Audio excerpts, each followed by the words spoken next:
Penktadienį sausio 30 dieną vykusiuose regionų krepšinio lygos čempionato rungtynėse Šakių Zanavykas klubas namuose 72-56 įveikė Plungės SM visą ekipą. Zanavyko krepšininkai kovą tądien stojo be pagrindinio komandos centro Rolando Mačiulaičio, komandos kapitono Giedriaus Pečilionio ir krašto puolėjo Evaldo Beržininkaičio. Visi trys krepšininkai praėjusį savaitgalį sirguliavo.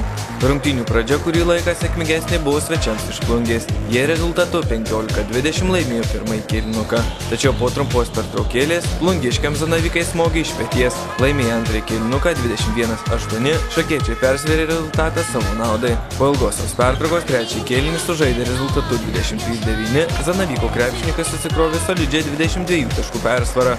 Paskutinių kėlinukų metu ji net buvo šoktelėjusi iki 25 taškų. Tačiau rungtynių pabaiga maždaug 6 paskutinės minutės pakankamai sėkmingai sužaidė plungiškiai. Vienu metu rezultatą apdirbė net iki 11 taškų. Nepaisant Plungės SM visą pastangų, pergalę rezultatu 72-56 iškovojo Zanavykas. Daugiausiai taškų komandai tądien pelnė Regimantas Ostreika 17. Jis net 16 kartų atkovojo kamuolį, blokavo 3 varžovų metimus. Jam antrino ir Tomas Butkus, pelnęs taip pat 17 taškų ir 4 kartus atkovojęs kamuolį. Tomas tądien iš 5 mestų tritaškių pataikė 3, o Tomo Rekščio sąskaitoje 16 taškų. Ką žinau, sunkiaus tikrai. Aš ten pats Plungėje nebuvau, kai pirmas rungtynės žaidėm. O tai čia, kai atvažiavo, tai man buvo kaip ir naujiena, kas per komandą, nes prieš Plungę dar neteko žaisti man pačiam. Gerai, vertinu, ką žinau, ir atsikovojau kamuolių ir tų taškų įmečių, kiek galėjau. Man iš jų sunku, nes ta ūgių persvara ten pas juos buvo gan, aš ten daug didesnį, bet ką galėjau, tą dariau. Povilas Valaitis tądien pelnė 7 taškus, 11 kartų atkovojo kamuolį, atliko vieną rezultatyvų perdavimą.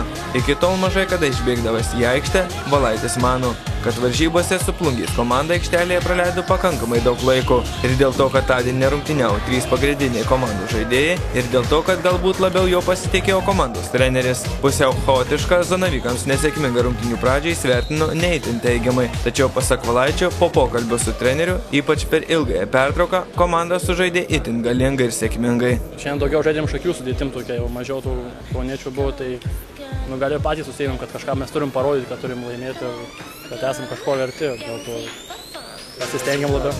Tai parodo, kad mes galim žaisti, ko gero. Pastaruoju metu interneto svetainė rkl.lt kaip ir ankstesniaisiais metais ant Zanavyko komandos pilama nemažai purvo. Lygis kažkokios viens ant kitos, kažkas taip varo. Nežinau, nemanau, kad taip turėtų būti, ateina palaikyti Šakių komandą ir po to prasideda tie visokie komentarai iš šonų, kad tą blogai darom, tą blogai. Tai kaip turėtų būti kažkokie palaikymai iš tų sargalių, kad nieko jie neteisūs, yra komanda ir pats treneris sprendžia, kas turi žaisti, kas neturi. Niekas geriau už trenerį nemato, kas turi žaisti, kas neturi. Manau, kad čia kaip yra, taip ir turi būti. Treneris sprendžia, nes ne žaidėjai, tuo labiau ne žiūrovai atėję, kurie.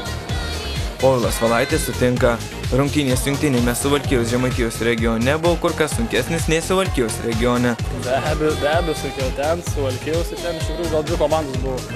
Birštono ir tas Žalgiris, su visus kitus tai ten tikrai lengvai tie laimėdavo ir nebuvo tokios įtampos. Nežinau, gal Šiauliai iš tikrųjų yra stipresni, Plungė tai tokie kažkaip sezonų buvo daug stipresnis. Daugiau žaidimas įderins jam daug tokius, o dabar tai toks padriko žaidimas, beveik be derinių žaidžia. 2 prieš 2 pagrindinis derinys. Apie būsimas rungtynės su Šiaulių rajono Grafų Baldai Kristalo komanda Povilas Valaitis daug nekalbėjo. Reikia laimėti. Manau, kad laimės. Tai ir įsivaizduoju ir būsim, ko gero, nes tokias ir stipriausiai komanda. Valaitis neklydo. Varžybas Šiaulių rajone Zanavykas laimėjo rezultatu 101-82. Tačiau, kaip po varžybų tikino Zanavyko klubo direktorius Vytas Strokas, solidžių taškų skirtumo nuo varžovo šakiečiai atitolo tik pačioje rungtynių pabaigoje. Daugiausiai taškų tądien pelnė Regimantas Ostreika 28, be to jis dar 9 kartus atkovojo kamuolį, iš 7 mestų tritaškių pataikė 5. Martyno Karpičiaus sąskaitoje tądien buvo 18 taškų, iš 8 mestų tritaškių metimų taiklus buvo 4. Tomas Butkus įmetė 13 taškų, Povilas Valaitis pelnė 12 taškų ir 8 kartus atkovojo kamuolį. Per visą šių metų regionų krepšinio lygos čempionatą Zanavyko krepšininkai kol kas patyrė tik vieną pralaimėjimą. Pirmasis atkrintamųjų varžybų šakiečių varžovas bus Visagino krepšininkai, Jungtinio Vidurio Aukštaitijos regiono outsideriai. Komandos žais iki 2 pergalių.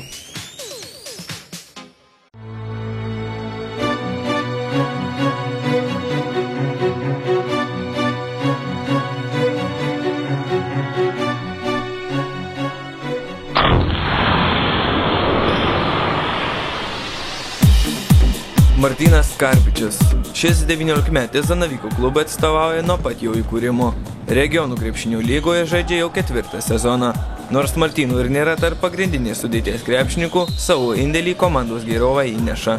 Šiemet aikštelė 1,82 cm ūgio, 15 numerį pažymėtus marškinėlius vilkintis gynėjas vidutiniškai praleidžia 17 minučių, pelno po 4,6 taško, po porą kartų rezultatyviai perduoda kamuolį. Martynas dvitaškius šiemet meta 50% taiklumu, tritaškius 29, o baudas 77% taiklumu. Praėjusio sezono metu aikštelėje jis išbūdavo kiek ilgiau, po 19 minučių, pelnydavo po 8 taškus, taikliau jam krito ir 2 taškai bei 3 taškai, tačiau tai nereiškia, kad šiemet Karpičio žaidimas suprastėjo. Šių metų čempionate Zanavykas žaidžia kitokios sudėties nei pernai, kitokia ir varžybų taktika, žaidėjų pasirinkimas. Po pastarojo savaitgalių varžybų su Plungės ir Šiaulių rajono komandomis Martyno Karpičio žaidimą klubo vadovas Vytas Rokas įvertino itin gerai. Varžybose su Plungės SM-inėse komanda aikštelėje Martynas išbuvo 16 minučių, taškų tądien nepelnė, tačiau vieną kartą atkovojo kamuolį. O varžybose Šiaulių rajone su vietos Grafų Baldai Kristalo komanda jis buvo antras pagal rezultatyvumą. Per 25 minutės pelnė 18 taškų, iš 8 mestų tritaškių metimų pataikė 4. Martynas Karpičius sportinę karjerą pradėjo Šakių Varpo vidurinės mokyklos krepšinio komandoje. Turi iškovojęs Lietuvos moksleivių krepšinio lygos karūną, vicečempionų titulą, regionų krepšinio lygos bronzą.